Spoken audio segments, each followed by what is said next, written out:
गांव में एक दिनेश नाम का माली रहता था। वो अपने बाग के पेड़ और पौधों से बहुत प्यार करता था। गांव से बाहर होने के कारण वो अक्सर घर लेट हो जाया करता था, जिसकी वजह से एक दिन इसी बात पर दिनेश और उसकी बीवी सविता में काफी लड़ाई हो जाती है। पता नहीं क्या काम करते हो, मुझे तो कुछ समझ में नहीं आता, और रोज रात को देर से भी आते हो। कितनी बार बोल चुकी हूँ कि ये फालतू का काम बंद करके कुछ नया काम कर लो, कुछ नया काम कर लो। इस बाग को बेच दोगे तो कितने अमीर हो जाएंगे हम, पड़ोसी भी कितने अमीर होते जा रहे हैं हमसे। क्या गरीब रह जाएंगे, भगवान का दिया सब कुछ तो है। और फिर मैं इन पेड़ों से बहुत प्यार करता हूँ, इन्हें छोड़कर मैं जी नहीं सकता। ये पेड़ और बाग तो मेरी जिंदगी है, अगर ये न रहे तो मैं मर जाऊंगा। लेकिन तुम लालची हो, तुम्हें मेरी बात नहीं समझ आएगी। ऐसा कहकर दिनेश वहाँ से चला जाता है और अपने दोस्त रमेश के पास पहुँचता है। क्या हुआ दिनेश भाई, बड़े गुस्से में लग रहे हो। भाभी से फिर लड़ाई हो गई क्या है? क्या बताऊं भाई, वही रोज रोज की किलकिल, पैसा नहीं आ रहा है, ये बाग बेच दो। बताओ, ये बाग और पेड़ भी कोई बेचता है क्या? अरे भाई, अब मैं क्या बताऊं इसमें, ये तो तुम दोनों के बीच का मामला है। तुम कहो तो मैं और गीता समझाएं भाभी को। अरे वो कुछ नहीं सुनेगी, लालची हो गई है वो, बस पैसा पैसा दिखता है उसको। चल भाई, मैं जा रहा हूँ बाग में, और आज से अकेले ही रहूंगा अपने बाग में ही, भाड़ में जाए वो। इसके बाद दिनेश वहाँ से चला जाता है और अपने बाग में आकर लेट जाता है।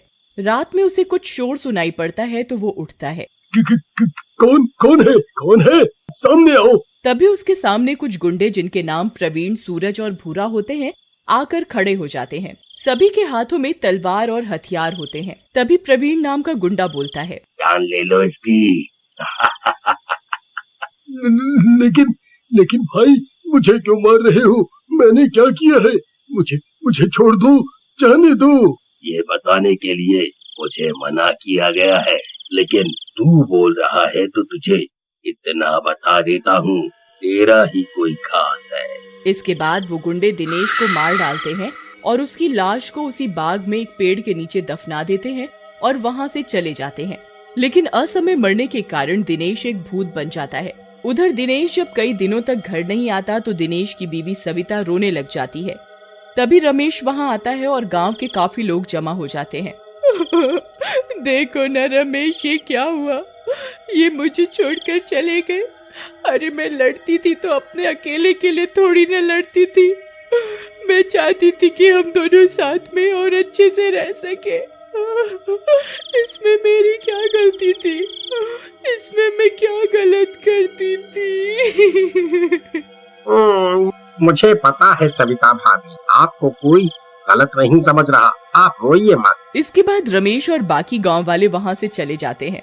उसी रात सूरज के घर पर दरवाजा खटखटाने की आवाज आती है। कौन है यार, इतनी रात को सोने भी नहीं देते। सूरज दरवाजे की तरफ चल देता है, लेकिन जैसे ही वो दरवाजा खोलता है उसके सामने दिनेश का भूत होता है। दिनेश, तुम जिंदा कैसे हो गए? लेकिन भूत कुछ नहीं बोलता और उसको मार देता है। ये बात प्रवीण और भूरा को पता चलती है तो भूरा बहुत डर जाता है। प्रवीण भाई, मुझे तो डर लग रहा है। देखो, सूरज को मार दिया, लगता है उस दिनेश का भूत जिंदा हो गया है। कितना डरपोक है यार तू तो। अरे भूत कुछ नहीं होते, कोई दुश्मनी रही होगी सूरज की और उन्हीं दुश्मनों ने मारा होगा उसे। कुछ भी हो भाई, मैं घर नहीं जाऊंगा और आपके साथ ही रहूंगा कुछ दिन। तू भी ना बिल्कुल फट्टू और डरपोक है। उसके बाद प्रवीण और भूरा प्रवीण के घर ही सो जाते हैं। रात में भूरा की नींद एकदम से खुलती है तो उसके सामने दिनेश का भूत खड़ा होता है। प्रवीण भाई उठो, देखो कौन खड़ा है। प्रवीण एकदम से उठकर बैठ जाता है, लेकिन दिनेश के भूत को देखकर वो भी डर जाता है। तभी दिनेश का भूत भूरा को गले से पकड़कर उठा लेता है और उसकी गर्दन दबाकर मार देता है। मुझे माफ कर दो दिनेश भाई, मुझे माफ कर दो। तुझे माफ कर दूं, तूने और तेरे इन साथियों ने तो मुझे तड़पा कर मार डाला था, लेकिन मैं एक बात नहीं समझ पा रहा कि तूने मुझे क्यों मारा। मैंने तो तेरा कुछ नहीं बिगाड़ा था। अगर तू मुझे मरने का कारण बता सके तो मैं तेरी जान बख्श सकता हूँ। ठीक है, मैं बताता हूँ। दरअसल तुम्हें मारने को मुझे तुम्हारे दोस्त रमेश ने पैसे दिए थे। हम लोग तो पैसे के लिए काम करते हैं, बस इसके आगे मैं कुछ नहीं जानता। दिनेश यह सुनकर प्रवीण को भी गले से पकड़कर उठा लेता है। ये क्या कर रहे हो? तुमने मुझे ना मारने का वादा किया था। तुम अपने वादे से नहीं मुकर सकते। तुम मेरी बीवी थोड़ी हो जो मैं तुमसे किया वादा निभाऊं। इसके बाद दिनेश प्रवीण के टुकड़े टुकड़े कर देता है और वहाँ से चला जाता है। अगले दिन रमेश को इस बारे में पता चलता है तो वह डर जाता है। अरे, इस दिनेश के भूत ने तो प्रवीण को भी मार डाला। अब ये मुझ तक ना पहुंच जाए और मुझे भी ना मार डाले। ऐसा कहकर रमेश अपना सामान बांध लेता है और अपनी बाइक पर गांव छोड़कर जाने लगता है। तभी उसकी बाइक पंचर हो जाती है और वो गिर जाता है। इस खटारा को भी अभी पंचर होना था। जब जल्दी हो तभी धोखा देती हैं सब खटारा। इसके बाद रमेश बाइक को धक्का लगाने लगता है।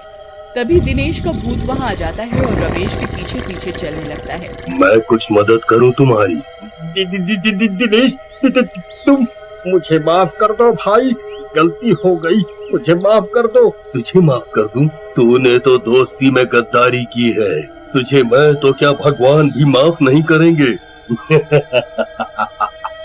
ऐसा कहकर भूत रमेश को उठा लेता है और अपने बाग में लेकर चला जाता है। देख, मरना तो तुझे है ही, लेकिन अगर तू सच बोलेगा तो शायद मैं तुझे ज्यादा दुख नहीं दूंगा, क्योंकि इसमें तू अकेले तो शामिल नहीं है, कोई और भी है जिसके साथ मिलकर तूने मुझे मारा है।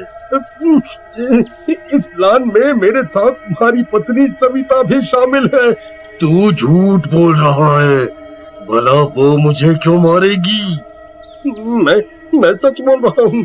दरअसल तुम्हारा ये बाग करोड़ों रुपए का है और तुम इसे जीते जी नहीं बेचते, इसलिए उसने तुम्हें मेरे हाथों मरवा दिया। अब मेरी जान बख्श दो और मुझे जाने दो।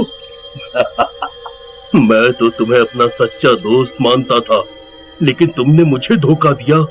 अगर तुझे छोड़ दिया तो इस दुनिया में लोग अपने दोस्तों को धोखा देते रहेंगे, इसलिए तुझे तो मरना ही होगा।